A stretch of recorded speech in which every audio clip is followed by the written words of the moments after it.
Welcome to the second review of the evening. Up this time is Sword and Soldiers HD. Rewrite history as you take control of the brutal Vikings, the devious Aztecs, or the crafty Chinese in their global conquest to win the favor of the gods. Sword and Soldiers is a side-scrolling strategy game that lets you control an entire army, lets you wield devastating magical abilities. So more specifically, this is a simplified side-scrolling RTS, I'd say. Probably apt, yeah. And this game might be familiar to people if they were part of the Nintendo ecosystem past few generations. Like, I remember this being one of the more hyped up titles from the WiiWare service. Oh yeah, it was a WiiWare game, wasn't it? Yep. Also appeared on the Wii U eShop.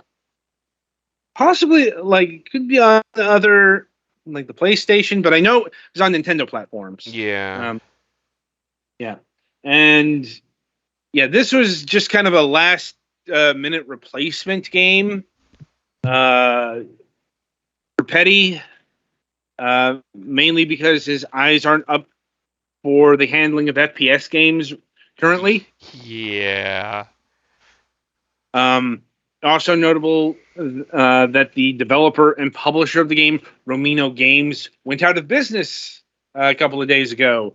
So it might be worthwhile to go and get these before they disappear into the ether. Mm-hmm. But before we get to that, Penny, take it away. All right. So before we really get into the nitty gritty of the game itself, I have a big nitpick that some people might know, some people might not know about. Something I hate the most about games being a lot of people the disposable nature. And this game does not help with it. When you start it up, even if you have no save file, it immediately is like, hey, go buy our sequel. And there are a few times it's like, hey, yeah, our sequel's out while you're playing the game. It's like, I don't want to play your sequel. I want to play this game. So that's just something that's always has irked me.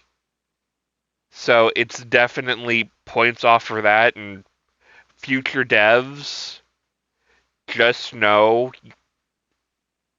your games matter. You shouldn't need to advertise your sequel to at least a brand new player. Like, if it had a flag that I beat the campaign, I could see putting up a little thing that says, hey, yeah, we have a sequel out now. You want to go buy that now? But doing that to a new player is just borderline predatory? But that's just me. As far as this game itself, music's fine. It's from 2010, so it doesn't really have a windowed mode, which is why we're having trailer footage. Gameplay-wise, it's honestly what probably a progenitor of like several modern clicker games almost, where your base starts near an area of resource generation. You tap out a couple auto resource gathering units. They go do their thing. You use said units to make either magic attacks or healing things, or just allies that start moving towards the other side of the screen on their own. And if they encounter a enemy, they will keep trying to kill it till one group falls over. There are a few wrinkles that get added. Like, there are some maps that don't have resource generation that you need to plan out the units you get or the magic you get, and then you can find treasure boxes as your guys go across the map and use that to buy more stuff.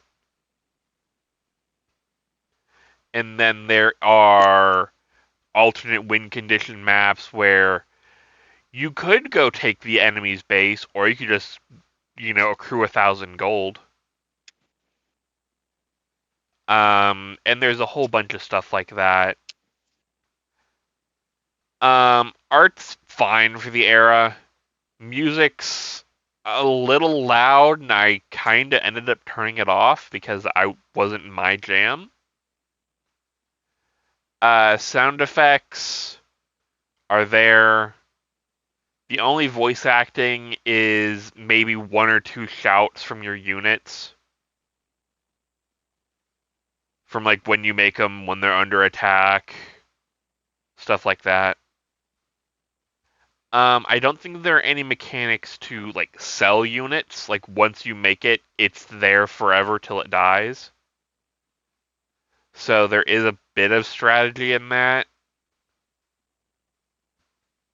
And there's also no like rally point system. It's once you make a unit, it will try its best to make it to the far side of the screen until it dies.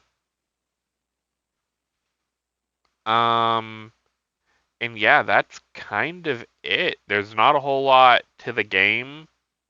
Just make your enemies on cooldown with the little bar on the top, and then go smash dudes.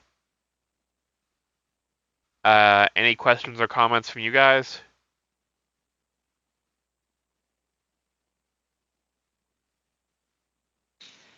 Not really. Yeah. I didn't notice any difference between the different factions. I think they're all just like palette swaps. So there is that. Adam, what are we looking at price-wise? Let's see. That's what do we got here? $5.99 for Sword and Soldiers HD. $6.99 with the Super Saucy Sausage Fest DLC included. Of note, I did not have that DLC available to me, so I can't review that. What now, DLC? The Super Saucy Sausage Fest DLC. I tried to skate right by that, and he got it anyway. Damn it. You take control of Chief Meat and command his troops on their journey to the annual Super Sausage Fest, holding a grand prize of 1,000 cows. Okay. Yeah. Nobody told them that sausage is made out of pork. You can have beef sausage. It can be made out of whatever. Right, but I'm saying that most often it's pork, not beef. That's sausage. But anyway. The game is fine, though. I guess whether you want to get this or the sequel, I guess depends on the quality of the sequel, since according to the devs, this doesn't deserve to exist. Or whatever. Since they keep advertising to you to buy the sequel. I will not get over that. But yeah, other than that, game is meh, but acceptable meh. I wouldn't really play it much in the modern era, but like, if this had a mobile version, I could definitely see that being more fun, because there's not a whole lot of content to this game. It's got a mobile version, or did. Yeah, did's probably, since from 2010, the did is probably more accurate with that. But yeah, I think that's it from me. All right then. And I think that's it from us. So, merely, tune in after the break, as the Galax will be reviewing Mahjong Woods.